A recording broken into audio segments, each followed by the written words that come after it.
movie nerds, and welcome back to Cinematic Sarcastic, the podcast that talks all things movies and television. I'm Natalie, and I'm your host. On this episode, we are going to talk about Thunderbolts, but before we jump into that, I just wanted to say that I am sorry there has been such a large gap between last episode and this one.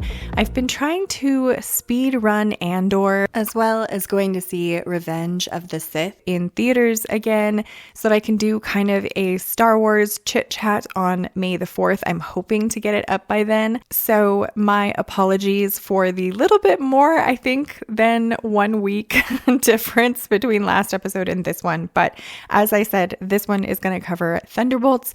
So let's just jump into my review. So for anyone who is not familiar with Thunderbolts, this is obviously a film that is a part of the MCU. We kind of have this unconventional team of anti-heroes. For anyone who is deeply into the MCU universe, you will know all of these characters. Yelena is back in this one. We have Bucky Barnes, the Red Guardian, Ghost, Taskmaster, and John Walker that are all present here. But this film is really sort of centered around their kind of personal journey-ish, and then it also includes the villain. I don't know if you guys want me to spoil the villain, but I think it's kind of already been spoiled, so for anyone who hasn't seen it and wants to not know who the villain of the movie is, even though I know that it's been in some trailers, just skip ahead a couple of seconds. But we do have Sentry as the villain in this one, or the Void. They are both sort of the same character, just different aspects of the same character. And we do have Lewis Pullman joining the cast as Robert Reynolds playing Sentry. Now, as far as the film is concerned, I will say that they did take a different path with Thunderbolts than I kind of was expecting. I knew that it was going to be more on the anti-hero aspect of it, these, unfit heroes, so to speak, joining up in order to take on Sentry together and discovering that they really kind of don't have what it takes, and having to pull together and be that team in order to try and compete with Sentry.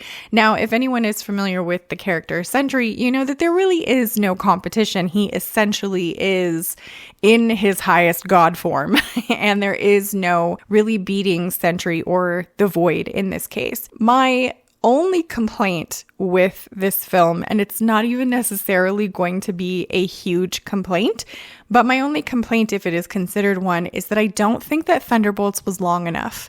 And that is a complaint that I don't think I've ever used before and don't know that I will ever use again.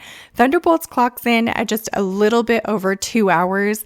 And for me personally, I don't think it was long enough for the story that they were telling here. Obviously, they go into some-ish depth with how Sentry is built and kind of his void aspect of things and that power and what that does in order to bring out sort of the darkest parts of the Thunderbolts characters. And it does get into some sad areas of some of the characters' lives, whether that be past things, current things, things that they are struggling with. And so this is sort of a deeper, darker, more emotional MCU film, but I have seen some people compare it to Guardians of the Galaxy 3, and I will say for me, I don't think it quite has the same emotional impact. For instance, in Guardians of the Galaxy 3, I was snot bubble crying for the majority of the ending of that film. There was just a lot of intense emotional parts of that film that I don't think quite were pushed that far in Thunderbolts, if that makes sense. Though I will say this one is more of that emotionally geared story, so I would be prepared for that. It does have a lot of humor in it though, to counteract kind of that dark aspect. And I think that's why, for me personally, it doesn't quite have the same emotional impact that Guardians of the Galaxy 3 did, even though, yes, there was humor in that one as well. This one, I think, is just, I don't know, it doesn't quite go into the depth of darkness or pull on your heartstrings quite as much as Guardians of the Galaxy 3 does. But I do still think that this one is more of a, what good do I bring to the world kind of story. That serves Thunderbolts really well. I enjoyed this one a lot. I will say for the 2-hour runtime, I was not sitting and checking my watch, every couple of minutes. I think I did only check my phone one time to see what time it was because of where we had gotten into the story and noticing that we were probably further along than I expected to be, and then checking and seeing that we were already an hour into the film. And I was like, oh no, like this maybe isn't going to go the direction that I'm hoping.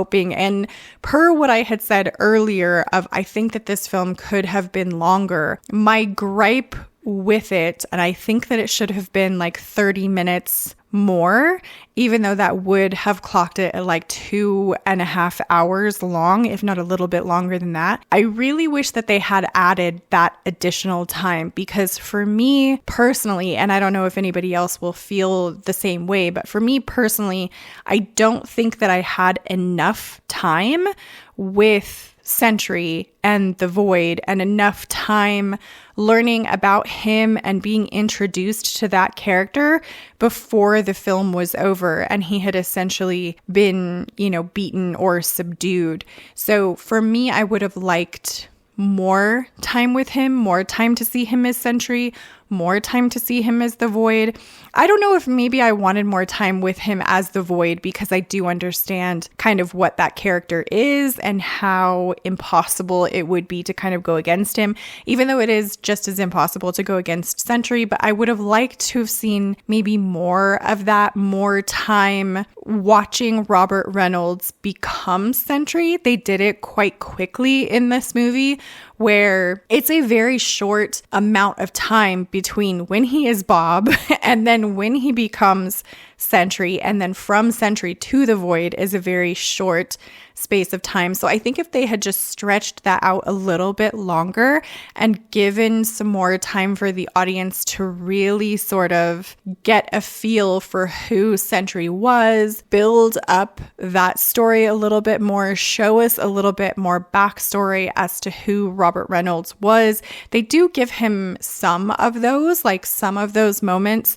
Mostly when he is in that Void aspect, we get some of those moments, but I really would have just liked a longer progression, I guess, between one character and another, and how he can change between those two, or maybe I was hoping for them to bring it about in a different way. And I'm not sure how they really could have done that in the same way in this film that is done with Sentry in the comic books, but I would have just liked them to, like I said, just stretch that out longer, give us more time with Sentry. We didn't really get that much. And I do understand that, as per usual of every MCU film, they have left it really wide open so that they can come back and do another Thunderbolts movie if they wanted to.